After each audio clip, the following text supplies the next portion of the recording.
In a remote area of Sumatra, there stands a house with no door. Locals believe this house was never meant for ordinary humans. Rain fell as if deliberately slowing my steps the night I first set foot in the village.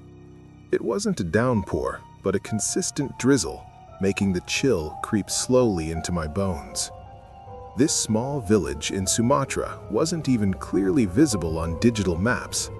I, Artie, had come as a surveyor for a road project. It was a routine job, nothing unusual, until I saw the building. An old stilt house stood alone at the edge of the village, somewhat recessed into the bushes. The paint was faded, the wood black with age. From a distance, it looked ordinary, but the longer you looked, the more you felt an inexplicable sense of unease. Not because of its appearance, but because something was missing. A door. The house had no door at all. The walls were intact, no traces of hinges, no entrance. But an oil lamp burned inside, dimly lit, trembling gently, as if something were moving it. As I pointed to the house and questioned the residents who had picked me up, the conversation immediately stopped. Some pretended to be busy, others lowered their heads. An old man finally said quietly, almost as if afraid to be overheard, "If possible, don't look over there when the sun has set."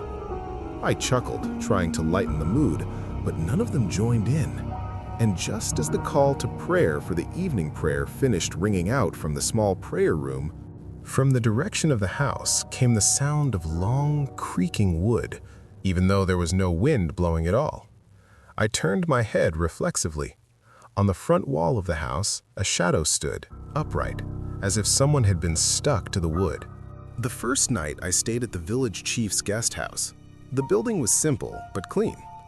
I tried to fall asleep quickly, convincing myself that it was all just a suggestion from the fatigue of the journey.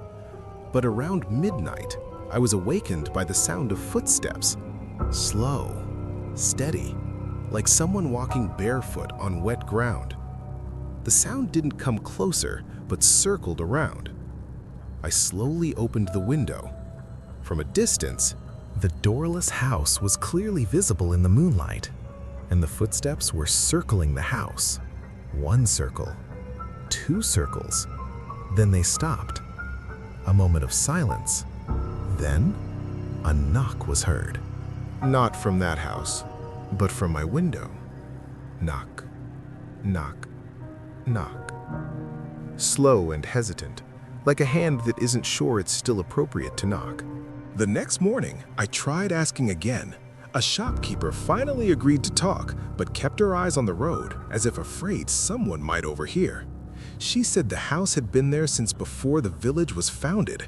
It had been inhabited by a closed family. They rarely left the house. The children never went to school. The wife never went to the market. One night, the villagers noticed a strong, foul odor. The next morning, the family was gone. The house was intact. No doors were open, no signs of forced entry. From that day on, the house was known as the house without a door. The mother stopped talking when the spoon in her hand fell to the floor.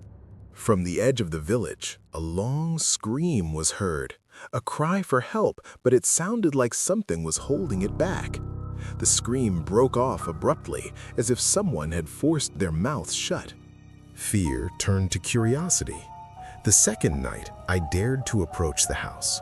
My steps were heavy, as if I were being pulled from behind. As I got closer, the air grew cold, and a musty odor assaulted my nostrils. I circled the house. There truly was no door. When I touched the wall, the wood felt warm and soft, like human skin.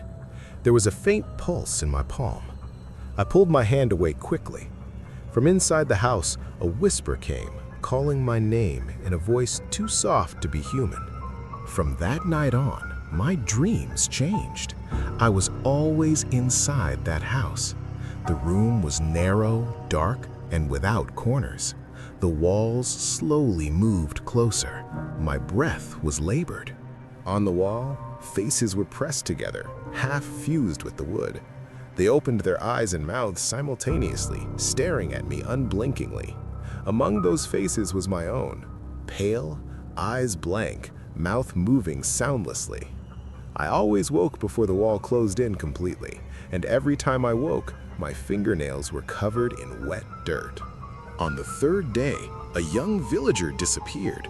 He was last seen walking toward the Doorless House. The villagers were shocked, but no one dared approach.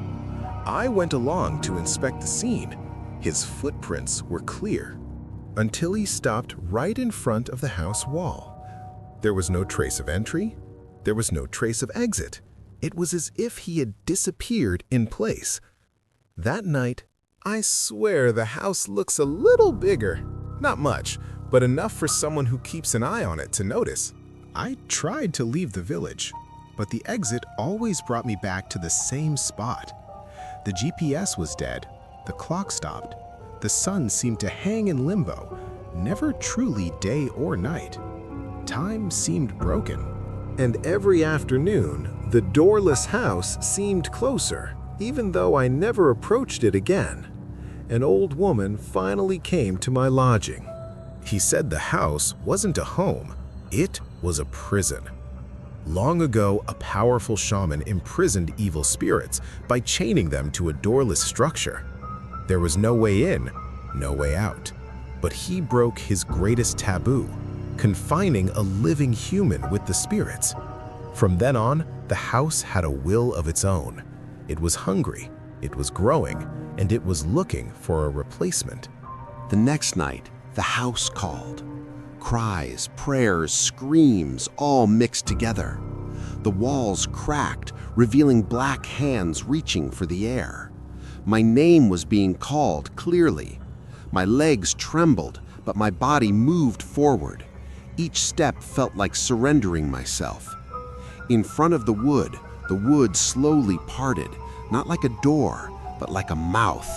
A foul stench wafted in. Inside it was dark, but there was a small light, and in that light I saw myself, standing, smiling, waiting. I tried to run, but the ground collapsed. I fell into a bottomless room. The missing people clung to the walls, half converted into the house. Their lips moved in unison, repeating a single sentence. "Look for the door, but there's none." I woke up the next morning on the side of a main road. The village was gone, as if it had never existed. But in my pocket, there was an old piece of wood, pulsing softly. To this day, every night, I still hear a knock, not at the door, but on my bedroom wall. And I know that house without doors isn't finished with me yet. In a remote area of Sumatra, there stands a house with no door. Locals believe this house was never meant for ordinary humans.